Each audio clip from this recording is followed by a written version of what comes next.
कि इस एरा का प्रश्न है।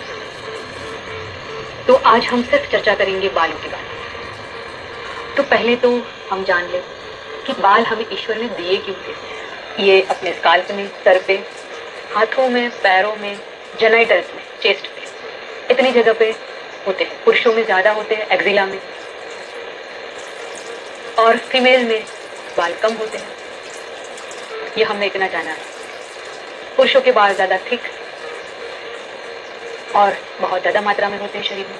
स्त्रियों में सर पे ज्यादा होते हैं, शरीर में कम मात्रा में होते हैं। तो ईश्वर ने बाल हमें दिए क्यों? एनिमल्स को भी बाल क्यों बाल दिए? तो दोस्तों, बाल जो है हमें, हेयर जो है हमें दिए गए प्रोटेक्शन के लिए। क्योंकि पहले के समय में जब लाइफ इवोल्यूशन में नहीं थी, जब हम एनिमल्स थे, तब वहाँ हमारी लाइफ को ज़्यादा थ्रेट था। तो जितने ज़्यादा बाल, कपड़े थे नहीं, तो वो बाल जो थे वो प्रोटेक्शन के लिए थे। चेस्ट की प्रोटेक्शन, जेनाइटल्स की प्रोटेक्शन, स्काल्प की प्रोटेक्शन, कि अगर बाल ना हो तो तुरंत सर में लग जाता है। बाल हमें बचाता है छोटी मोटी इंजरी से, कुछ लग गया, बच गए, ऐसे जोर से लगा, बाल के होने से वो शॉक को एब्जॉर्ब करके हमें बचाता है। तो अल्टीमेट फंक्शन जो है वो प्रोटेक्शन का है। उसके बाद जो आता है बाल, वो ईगो को रिप्रेजेंट करता है, मेरी आइडेंटिटी, मेरे ईगो। इसलिए हमने देखा होगा, आप सबने भी देखा होगा कि जो बाल है, जो मॉन्क है और सोल्जर्स है, वो लोग क्या करते हैं, अपने बाल को कटवा देते हैं, मुंडन करा देते हैं। क्यों? क्योंकि वो अपने ईगो को और अपने आप को, हायर अथॉरिटी को सरेंडर कर देते हैं। सोल्जर्स जो है वो अपने हायर अथॉरिटी को, यानी अपने जो आगे मेजर है या देश है, उसको सरेंडर करते हैं। और जो मॉन्क है वो सुप्रीम पावर जो है उसको सरेंडर कर देते हैं। थर्ड थिंग, तीसरा बाल हमें ब्यूटी देता है, आइडेंटिटी देता है। ये सब बाल के फंक्शन है कि बाल हमें दिए इसलिए, क्या रिप्रेजेंट करते हैं हम। अब हम जानेंगे कि हम लोगों ने देखा होगा कि जैसे सोसाइटी में ना हर एक के बाल एक जैसे नहीं होते। किसी के ऐसे कर्ली हेयर्स रहते हैं, किसी के स्ट्रेट एंड सिल्की रहते हैं, किसी का बाल थिक रहता है, बहुत वजन वाला थिक, किसी का एकदम पतला सा बाल रहता है, किसी के ब्राउन हेयर रहते हैं, किसी के गोल्डन रहते हैं, किसी के कम उम्र में ही वाइट हो जाते हैं, कर्ली, वेवी, ऐसे हम देखते हैं डिफरेंट प्रकार के बाल समाज में रहते हैं, लोगों के रहते हैं। तो जो जैसे बाल रहते हैं ना, वैसे ही उनका डिफरेंट पर्सनालिटी रहता है, कैरेक्टर रहता है। दोस्तों, ऐसे ही किसी का ऐसे बाल हो जाना या वैसे हो जाना, ऐसा नहीं है। जो हम सोचते हैं, जैसे हम हैं, वैसे ही हमारे हेयर, हमारा बॉडी, हमारी आंखें, सब कुछ रहता है। एक बंदे के बाल पैरों तक आते हैं, एकदम ब्यूटीफुल लॉन्ग स्ट्रॉन्ग हेयर है फीमेल में, या फिर मेल के भी हैं, और दो लोगों के नहीं है। ऐसा क्यों है?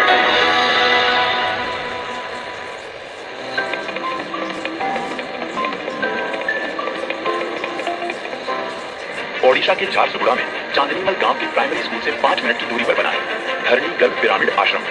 20 बाई 20 फीट के इस पिरामिड केंद्र में एक समय पर 60 से 70 लोग बैठकर ध्यान कर सकते हैं। साधकों को अच्छा आध्यात्मिक साहित्य पढ़ने को मिले, उसके लिए यहाँ 50 से अधिक किताबें भी उपलब्ध हैं।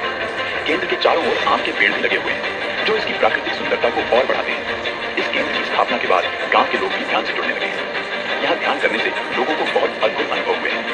आइए सुनते हैं केंद्र में आने वाले ध्यानियों के अनुभव। छोटा सा शारीरिक दिक्कत था, एलर्जी, डायबिटीज, इसमें मेरे को रहते हैं, कपिंग, स्नीजिंग, नाच, नोट्स, ये सब हुआ करता था। लेकिन ध्यान के आने के बाद सब गायब हो गया। जो मेडिसिन लिया करता था, अब मेडिसिन लेना नहीं पड़ रहा है। ध्यान में आने के बाद मुझे बहुत अच्छा महसूस हो रहा है। और मैं पहले मांस मछली बहुत खा रहा था, अभी मैं कोई भी नहीं खा रहा हूँ, अभी पूरा शाकाहारी। मैं 4 महीना से पिरामिड सब दिन आ रहा हूँ। पहले मेरे बॉडी में बहुत दर्द था, अभी पिरामिड आने से मेरे दर्द सब कम गया है। अभी मुझे बहुत अच्छा लग रहा है और मैं सब दिन पिरामिड आके ध्यान कर रहा हूँ। यह केंद्र 24 घंटे खुला रहता है और यहाँ हर शाम 7 से 8 बजे सामूहिक ध्यान किया जाता है। पूर्णिमा और अमावस्या पर यहाँ विशेष ध्यान सत्र होते हैं।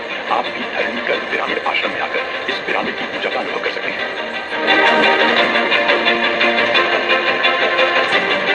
ऐसे ही अन्य ध्यान केंद्रों की जानकारी के लिए कृपया PMC ऐप डाउनलोड करें या हमारी वेबसाइट पर जाएं।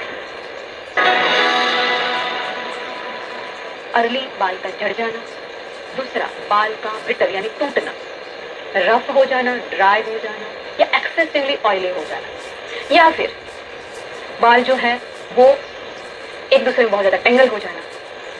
स्काल्प में, यानी ये रही बालों की बात। अभी हम स्काल्प में देखें, जहां बाल रूटेड है, तो वो रूट्स का प्रॉब्लम। उसमें क्या होता है, ऐसे बाल्ड पेचेस यानी इतने में ताल पड़ जाना, हम उसको एलोपेशिया बोलते हैं। एलोपेशिया हो जाना यानी इतने ही एरिया में बाल का झड़ जाना, या इतने ही एरिया में बाल का झड़ना, या इतने ही झड़ना।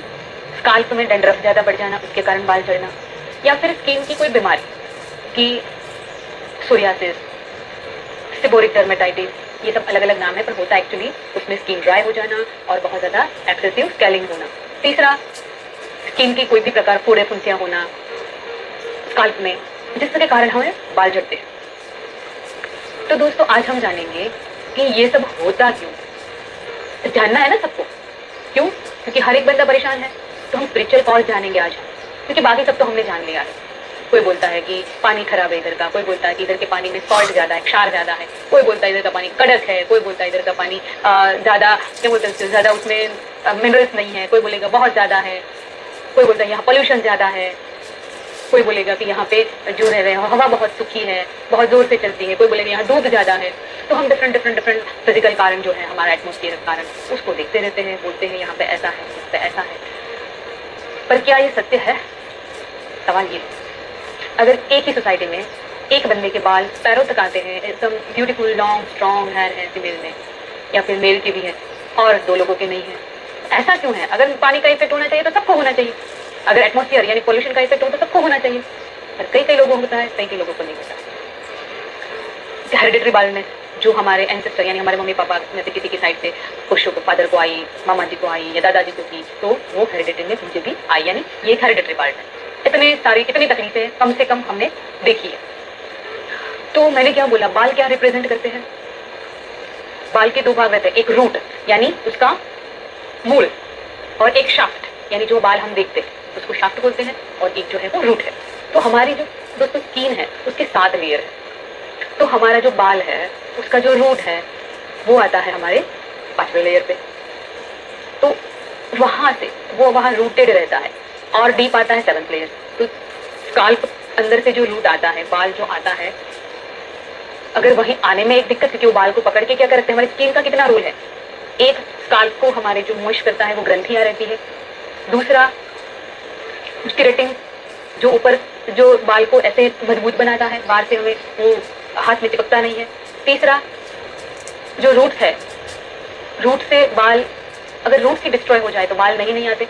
अदरवाइज क्या रहता है ना कि बाल जड़ गया, कोई बात नहीं, वहां नहीं आ गया, अगर रूट्स लाइव है तो रूट्स, बाल के एक रूट, एक शाफ्ट और एक स्किन, इतना पार्ट जो है वो रिस्पॉन्सिबल है। तो हमें देखना है कि कौन सा पार्ट बिगड़ा है, उसके हिसाब से उसको बीमारी आएगी। अगर बाल जो है वो टूट रहे हैं, ब्रेक हो रहे हैं, तो उसका शाफ्ट कमजोर है, और अगर बाल रूट से झड़ रहे हैं यानी मूल से झड़ रहे हैं तो उसका जो रूट है वो लूज है, उसको जो मसल पकड़ के रख रहे हैं, ऐसे रूट को टाइटली नीचे पकड़ा हुआ है, अगर ये ही डैमेज, मसल ही डैमेज हो गए तो बाल को ज्यादा देर तक रूट से पकड़ के नहीं रखेगा और वो लूज हो जाते हैं। फिर बोलते हैं हमारे रूट बहुत कमजोर है, बाल ही कमजोर है, निकल जाते हैं हाथ लगाते हैं। तो वैसे तो हेयर्स में 3 फेज आते ही है, ठीक है, कि बाल झड़ते हैं, टेलिजन फेज आता है, बाल झड़ते हैं 30-40% बाल झड़ जाते हैं, फिर वापस से सारे नए आ जाते हैं। दूसरा फेज चलता है कि उसको एनाजन फेज लेते हैं, आ गया बाल, अभी वापस से जो ये फेज किसी को बहुत लंबा चलता है, यानी 6-8 महीने तक, साल भर तक बाल झड़ते रहते, और जितने झड़े उतने आते नहीं। वैसे तो मैंने पहले भी बोला कि हमारे बॉडी में हर एक सेल डेथ होता है, ग्रो होता है, तो सेम बालों का भी वैसा ही है, डेथ होना यानी कि बाल झड़ना, वहां पे नया ग्रो होना। पर अगर नया ग्रो नहीं हो रहा है तो उसको कौन अटका रहा है वो हम सीखेंगे, समझेंगे आज, और उसके ऊपर हम काम करेंगे।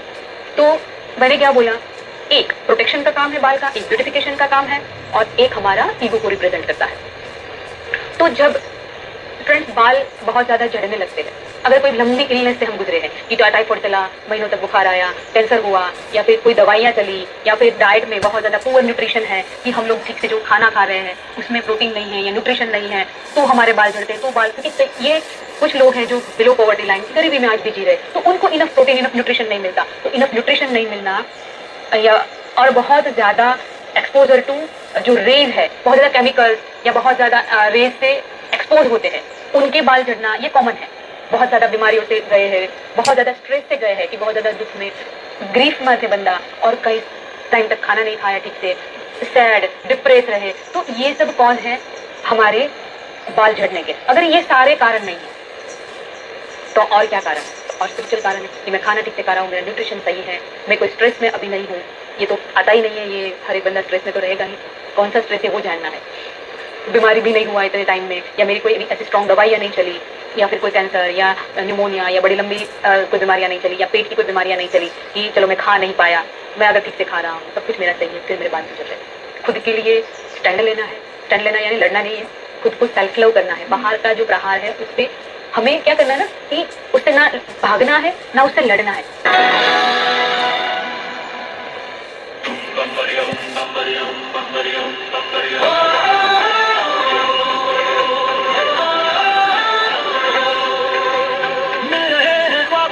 गंगा के किनारों से खोजने की आस में, खुद के ही और पास में हौसलों के साथ है अब हमारे हाथ भी, कोई डर अब है नहीं, जिंदगी है साथ भी।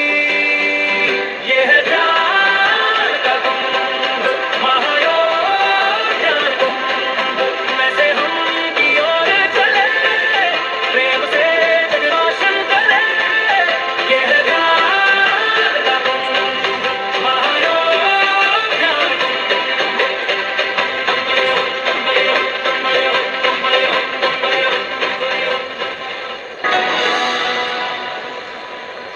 दो कंफ्लिक्ट आते हैं फ्रेंड्स हेयर फॉलिंग के। One is separation, second is devaluation. तो वन इज सेपरेशन। सेपरेशन यानी किस चीज से सेपरेशन? आइदर मैं इससे सेपरेट होना चाहता हूँ, आइदर मैं नहीं होना चाहता। होना चाहता हूँ यानी जो सिचुएशन है, मोस्टली जो डोमिनेटिंग पर्सन है, scalp our head is top, और जो बाल है जब यहाँ से जड़ते हैं on the top of head, तो टॉप ऑफ हेड। तो मेरे घर में, मेरे फैमिली में, मेरे सिचुएशन में जहाँ रहता हूँ वहाँ टॉप ऑफ हेड कौन है? अगर मैं हूं तो टेंशन नहीं है, अगर मेरे अलावा और कोई यानी फादर फैक्टर है, तो मुझे क्या कर रहा है, वो फैक्टर क्या कर रहा है, मेरे को डिवेल्यूट कर रहा है, कंपैरिजन कर रहा है कि तू अच्छा नहीं है, ये अच्छा है, तू ये नहीं कर पा रहा है। वो तो देख कर रहा है वो कितनी रैंक लाया, उसकी सैलरी कितनी है, तेरी सैलरी कम है, वो तेरे से अच्छा काम कर रहा है, तू अच्छा नहीं है। यानी वो आपको कहीं ना कहीं क्या कर रहा है, डिवेल्यूट कर रहा है। या आपसे मैं बोल रही हूँ, आप डिवेल्यूट हो रहे हो, अंदर से लो महसूस कर रहे हो, बाहर वाला आपको और करा रहा है, तो वो आपको क्या कर रहे हैं, कंट्रोल करके रखा है। तो जहाँ पे आप, यहाँ कंपैरिजन चलती है, डिवेल्यूट हो रहे हो आप, वहां पे क्या होगा, एक स्ट्रेस आएगा कि मैं अच्छा नहीं हूँ, तो आप कॉन्स्टेंट स्ट्रेस में रहोगे, किस स्ट्रेस में कि मैं अच्छा बन जाऊँ, मैं इससे अच्छा करूँ, मैं इससे अच्छा करूँ। तो आपकी पूरी एनर्जी जो है वो कहाँ चली जाएगी, कि वो डिवेल्यूएशन को टैकल करने में, कि तू अच्छा नहीं है, तू इतना कैपेबल नहीं है जितना तेरा दोस्त है, तू इतना कैपेबल नहीं है जितना तेरा भाई है या तेरी बहन है, बड़ी बहू ज्यादा अच्छा काम करती है, तू अच्छा नहीं करती। या फिर कोई भी उम्र में देख लो, कंपैरिजन जब जहाँ शुरू हो जाएगी वहां आप डिवेल्यूट महसूस करोगे, तो वो डिवेल्यूएशन जो है वो आपके हेयर फॉलिंग का सबसे बड़ा कारण है। क्योंकि जो मसल है, मसल का फंक्शन वैल्यूएशन का है, वो डिस्टर्ब हुआ, वो जड़ को पकड़ के ही नहीं रहती, आपको रूट से ही बाल को चढ़ाती है। कुछ कुछ बातें होंगी फ्रेंड्स, आपको ऐसा लगेगा ये क्या बोल रहे हैं, पर ये फैक्ट है, ये सत्य है। तो इसलिए तो हम इस प्रोग्राम में बैठे हैं। और तीसरा आता है हार्मोन्स, कि मेनोपॉजल एज में हार्मोन्स की चेंज होने के कारण हेयर फॉलिंग होता है। या फिर कोई भी बीमारी है, एक PCOD, PCOS polycystic ovarian syndrome करके एक बीमारी है जिसमें हार्मोन्स डिस्टर्ब होते हैं, जिसके कारण पूरे शरीर में, फीमेल को, स्त्रियों को होती है बीमारी, पुरुषों को नहीं होती। तो वहाँ पे एक्सेसिव हेयर, बहुत ज़्यादा यहाँ हेयर ग्रोथ होना शुरू हो जाता है, चीन पे, चेस्ट पे, एब्डोमेन पे, ये सब बाल थिक आएंगे और सर के बाल झड़ेंगे, उल्टा, क्यों? हार्मोन्स के कारण। पर ये हार्मोन्स डिस्टर्ब होंगे क्यों? वहाँ पे स्पिरिचुअल कौन से पकड़ना है, क्योंकि हार्मोन्स रिप्लेस दे दिए तो बाल नहीं आ जाते किसी के, और जो है वो चले नहीं जाते। उसके लिए तो पूरा लेजर थेरेपी, डर्मेटोलॉजिकल क्लिनिक चलते हैं, ब्यूटी का जो क्लिनिक चलते हैं, पूरे ब्यूटी चलते हैं। पर क्या किसी का सॉल्व हुआ? इसलिए नहीं होता क्योंकि हम उसके पीछे की जड़ को नहीं पकड़ रहे। जो जड़ यहाँ है वही जड़ हमारे अंदर इमोशंस की पड़ी है। तो फ्रेंड्स, एक हमने देखा क्या, कि एक डिवेल्यूएशन, दूसरा सेपरेशन, कि जिस माहौल में मैं जी रहा, जहाँ पे मैं हूँ, वो उससे मुझे सेपरेट होना है। या फिर अगर मैं वहां से सेपरेट हो गया, या सेपरेट नहीं होना, मैं सेपरेट, तो मेरा प्रोटेक्शन कौन करेगा, मेरा क्या होगा? और ये बहुत ज्यादा अगर कंट्रोलिंग है तो मुझे इस माहौल से सेपरेट करना है। तो दो चीजें बनती हैं। तो हमें देखना है हम कहाँ फंसे। हम यहाँ से सेपरेट होना चाहते हैं हम, क्योंकि ये सब में स्ट्रेस तो कॉमन है ना, स्ट्रेस तो सब में आएगा, पर एग्जैक्टली क्या है, एग्जैक्टली ये कि एक डेंजर, सपोज बाहर से बहुत ज्यादा कुछ थ्रेट है, तो वहाँ पे एक्सेसिव हेयर होंगे, वहाँ हेयर कम नहीं होंगे। कई लोगों को आप देखेंगे बहुत ज्यादा बाल है, शरीर में बहुत ज्यादा बाल होना, क्यों? क्योंकि वहाँ उसकी मदद, या तो बहुत ज्यादा डेंजर सिचुएशन से गुजरी तो प्रोटेक्शन के लिए बच्चे को और ज्यादा हेयर ग्रो आएंगे, और ज्यादा बाल आएंगे। और तीसरा जो बाल है, चौथा, कि बाल हमारी वाइटलिटी को रिप्रेजेंट करता है, कि हम कितने स्वस्थ है, कितने एनर्जी में है, वाइटलिटी में। तो जिसकी जितनी वाइटलिटी स्ट्रॉन्ग, अच्छी है, तो उसके बाल अच्छे होंगे, लंबे होंगे, रैपिडली ग्रो करेंगे और चमकदार होंगे। और जितनी जिनकी वाइटलिटी कम तो उतनी बाल की क्वालिटी डाउन। तो हमें देखना है ना कि इसकी वाइटलिटी कम क्यों हुई अगेन, तो वही आइदर सेपरेशन, डिवेल्युएशन। फ्रेंड्स यहाँ करना क्या है, क्योंकि बाल हमारी आइडेंटिटी को रिप्रेजेंट करता है ना, तो कहीं ना कहीं हम आइडेंटिटी खो बैठे किसी कारण सर, डोमिनेशन के कारण, जॉब अच्छी नहीं होने के कारण, तो वो आइडेंटिटी को वापस लाना है। तो उसके लिए मैं बहुत हार्ड वर्क करूंगा तो आइडेंटिटी आएगी नहीं, मैं खुद को रिकॉग्नाइज करूँ, मैं खुद को प्यार करूँ, मैं सेल्फ लव में आऊँ, मैं सेल्फ रिकॉग्निशन करूँ, मैं खुद की वैल्यू को समझूं, मेरी वैल्यू दूसरों से कंपैरिजन में ना हो, मैं खुद में एक यूनिक हूँ, मैं अपने आप को पहचानूं। अगर हम ये करने लग गए तो धीरे धीरे धीरे धीरे करके ये जो बाल का प्रॉब्लम है वो सॉर्ट आउट हो जाएगा। और तीसरा, बाल क्या करता है, ब्यूटिफिकेशन देता है। तो जब हम डिवेल्युएट हुए, खुद को लो महसूस करने लगे, तो धीरे धीरे क्या होगा, हम अगली दिखने शुरू हो जाएंगे, हम खुद के लिए अगली फील करेंगे, और वो जो अगलीनेस की फीलिंग है वो हमारे अंदर भी आएगी और हमारे बाहर भी आएगी। तो बाहर में या तो बहुत ज्यादा थिक हेयर हो गए तो अगली फील करेंगे, या पुरुषों में भी बाल्ड हो जाना यानी पैचेस हो जाना, या फिर यहाँ पे बियर्ड में जो बाल रहते हैं वो बाल में भी ऐसे पैचेस हो जाना एरिएटा का, तो वो क्या करते हैं, वो करते हैं अगलीनेस को रिप्रेजेंट कि मैं अच्छा नहीं दिखता। तो अंदर देखो मैं कहाँ डेवलप फील कर रहा हूँ, मैं कहाँ अगली महसूस कर रहा हूँ, मैं कहाँ खुद को लो फील कर रहा हूँ। तो वो फीलिंग हमें फ्रेंड्स बाहर कुछ भी हो, काम अपने अंदर ही करना है, बाहर कुछ काम करना नहीं है। तो दोस्तों ये जो बाल है वो अगर किसी के कर्ली हेयर भी है तो क्यों है, वो बंदा कितना कंफ्यूज है। देखो अगर जिसके बहुत थिन है तो बहुत सेंसिटिव है, अगर किसी के हेयर ग्रे हो गए अर्ली तो वो कितना, क्योंकि हमारे जो हेयर है उसके कलर के लिए हमें चाहिए मिलेनिन। मिलेनिन जो है वो हमारे स्किन और हेयर के कलर के लिए रिस्पॉन्सिबल है, जो हमें थ्रेट से बचाता है, जो हमें एटमॉस्फेरिक जो सन रेज है, अगर सन से प्रोटेक्शन चाहिए, अगर बाहर की डेंजर से प्रोटेक्शन चाहिए तो वो मिलेनिन जो है हमें प्रोटेक्ट करता है। पर हम हमारे बाहर का जो डोमिनेटिंग फैक्टर या फादर उसका प्रहार ही इतना है कि हम वहां डिफेंड नहीं कर पाए, हम बैठ गए, तो जो मिलेनियम प्रोडक्शन है वो क्या होगा, बंद हो जाएगा, तो वहां का बाहर का कलर उड़ जाएगा। तो फ्रेंड्स वैसे भी जो भी बाहर फैक्टर है महसूस हमें कुछ करा रहा है तो हमें उससे ऊपर उठना है, खुद को खुद के लिए स्टैंड लेना है। स्टैंड लेना यानी लड़ना नहीं है, खुद को सेल्फ लव करना है। बाहर का जो प्रहार है उससे हमें क्या करना है ना, कि उससे ना भागना है ना उससे लड़ना है, उसको यील्ड करना है, यानी उसको एक्सेप्ट करके खुद के अंदर काम करना है, खुद की आइडेंटिटी को रिस्पेक्ट करनी है। खुद जैसा लुक है मेरा, क्योंकि आज जो है वो तो है, तो उसको तो मुझे ठीक करना ही होगा, एक्सेप्ट करना ही होगा, क्योंकि जिस चीज़ को हम बदल नहीं सकते फ्रेंड, तो हमें उसको एक्सेप्ट करने में ही मजा है, उसमें ही हमारा हित है। मेडिटेशन, बुक्स रीडिंग, अध्यात्म ये हमें सिखाता ही है, हमें स्ट्रांग होना सिखाएगा, सेल्फ एम्पावरमेंट सिखाता है, सेल्फ लव सिखाता है, सेल्फ अवेयरनेस सिखाता है कि मैं क्या सोच रहा हूँ, मेरी फीलिंग्स क्या है, मैं कहाँ लो फील कर रहा हूँ। या फिर दूसरा आता है एक बंदा जो बहुत ही डिक्टेटोरियल है, जो सबको कंट्रोल करना चाहता है, तो वो भी अवेयरनेस में आ जाए तो देखिए कि मैं सबको कंट्रोल करना चाहता हूँ, तो मैं भी डाउन आऊँ, नीचे आऊँ, ताकि मैं भी हेल्दी रहूँ, मेरा आसपास का एनवायरनमेंट भी हेल्दी रहे, क्योंकि बाल तो उसके भी जाएंगे ना, क्योंकि वो क्या करना है ना कि अगर मेरा कंट्रोल छूट गया तो ये सब लोग मुझे इतनी वैल्यू नहीं देंगे जितनी आज दे रहे हैं। तो एक्सेस ईगो भी काम का नहीं है और लो ईगो भी काम का नहीं है। बैलेंस, बुद्ध क्या बोलते हैं ना, मिडल पास, बैलेंस। तो बैलेंस चाहिए हर एक चीज में। तो फ्रेंड्स आज हमने पूरा जो हेयर है उसके बारे में समझा। हम हील लाइफ के कोई भी स्टेज में हो सकते, पर self acceptance, self love, self valuation is utmost important in life. खुद का स्वीकार, खुद को प्यार और खुद की वैल्यू करना, ये जीवन में सबसे ज्यादा महत्वपूर्ण है। वो हमें देता है अध्यात्म, वो हमें देता है मेडिटेशन, जो सेल्फ अवेयरनेस। तो फ्रेंड्स आप हमारा जो ये शो है स्वास्थ्य का सत्य PMC हिंदी से जो प्रसारित होता है, आप देखते रहिए, जानिए, अपने अंदर बदलाव लाइए और दुनिया बदलिए। Thank you very much, thank you.